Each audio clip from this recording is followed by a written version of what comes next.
Hello friends. This one's an update for my cancer journey.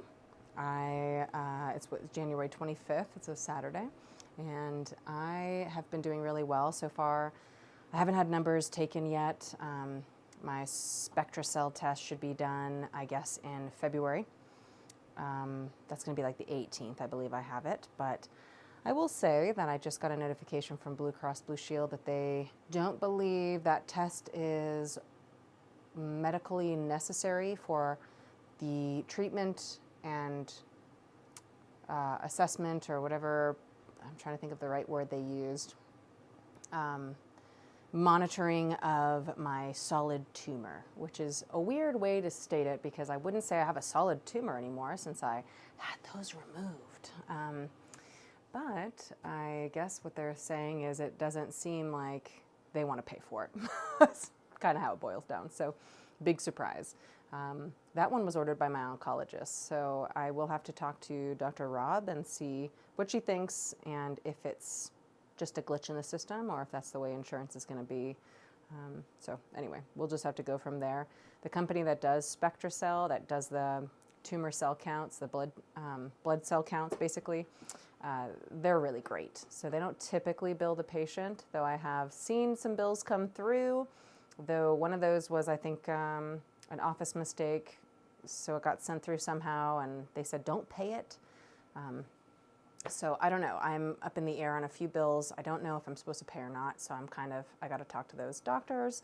And we'll just see. So I think they're a great test. Other than that, I have an echo, I think that same day in February. My next treatment for Herceptin and Perjeta, because they still want me doing that, is going to be this coming Tuesday. So that's one of the reasons why I won't be trying to get a bunch of people into my office this coming week, my basement office. So I'm trying to just take that time to make sure I get through this week and close up all the loose ends and button up my basement office so that I feel good in all the ways to start seeing folks.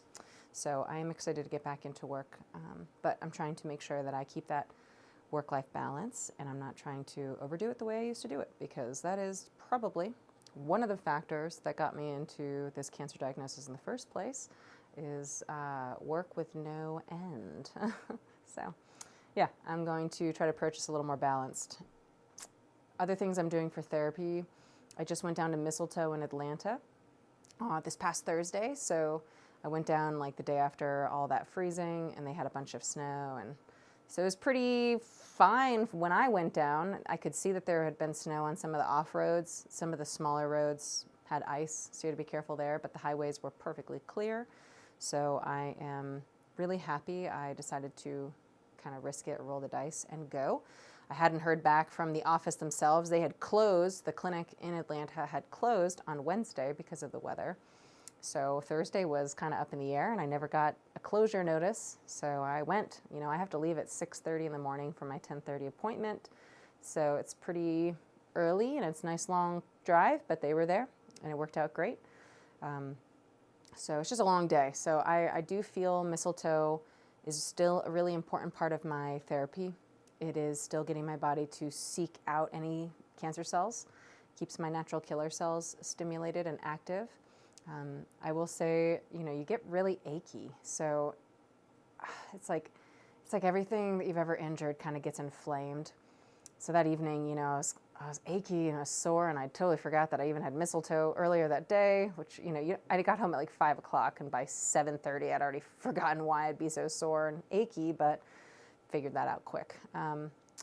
Yeah, so I did notice I was pretty tired on Friday. So it does take a lot out of you, kind of like high-dose vitamin C, over 50 grams, over 25 grams for a lot of people too, is just, that's high dose, but it can really be very oxidative and take a lot out of you. So Mistletoe can be like that too, I think, more from the inflammatory side because it's trying to get your body to have an effect. So while that's super cool, it of course comes with some drawbacks. I'm also still doing the subcutaneous Mistletoe injections every 3 days or so, and I'm doing high-dose vitamin D, like 100,000 IUs in a shot. It's an intramuscular injection. and I'm doing that about every 3 days. And then also high dose vitamin B12. I'm doing 1 milliliter of that, which I still haven't gotten to talk to Dr. T about how much of that I'm doing, but it's a fairly high dose. That's water soluble, so it's not a big deal. I know people worry about the high dose vitamin D because it's fat soluble, so immediately you think that's a wicked high dose, and of course it's so dangerous for your heart and all these things. But I just don't really believe that it is all that dangerous. I think you have to get to some pretty extreme, super extreme levels, which I guess you could say I'm taking the extreme levels, but I feel so much better. I do think my body has a lot of issue making vitamin D.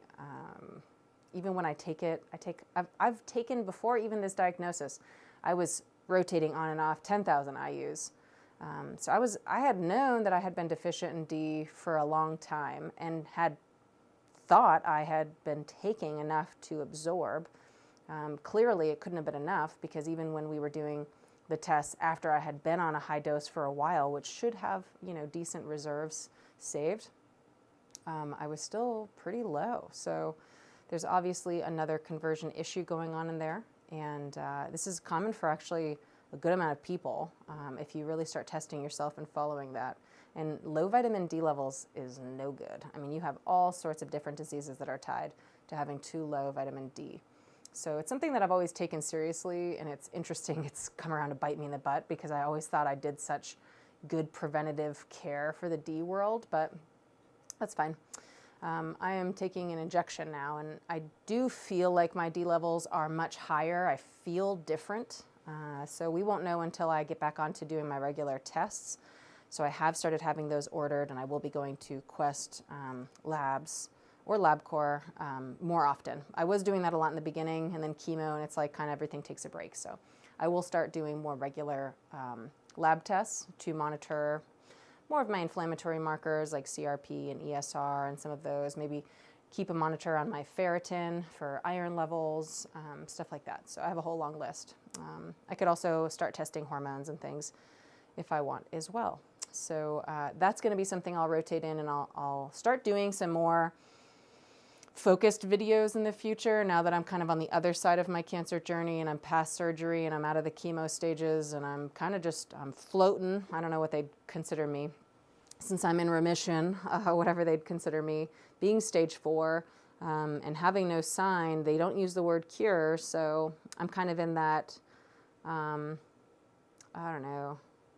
It's a weird stage to be in, because it's still in your mind, like, I can't live crazy, I still have my body has the ability, not like I want to say it can turn on me, but it could have the ability to start growing cancer cells again. And so I obviously want to keep, my chances of getting that on the lower end. So I'm in it's a weird spot to be in, because I'm not several years out where I'm like, oh, look, see, I've been doing it right for so long. So I don't know. I'm just taking it one day at a time, and, trying to do the best I can. And that's all you can do, I guess. Other things I'm doing, I'm still taking a couple supplements, nothing like I was, but I'm trying to get motivated to get back into them again. I just needed a pretty good break at one point, but I have stayed consecutively on low-dose naltrexone, which is a prescription. It's a pharmaceutical drug. It's the only pharmaceutical one I'm on. And low-dose naltrexone has all sorts of links with spontaneous remissions in cancers. So super interesting one, being that the high-dose stuff is for addicts, but the low-dose can be pretty amazing for for your sleep patterns, oddly enough, but also to kind of beat cancer or keep it at bay, or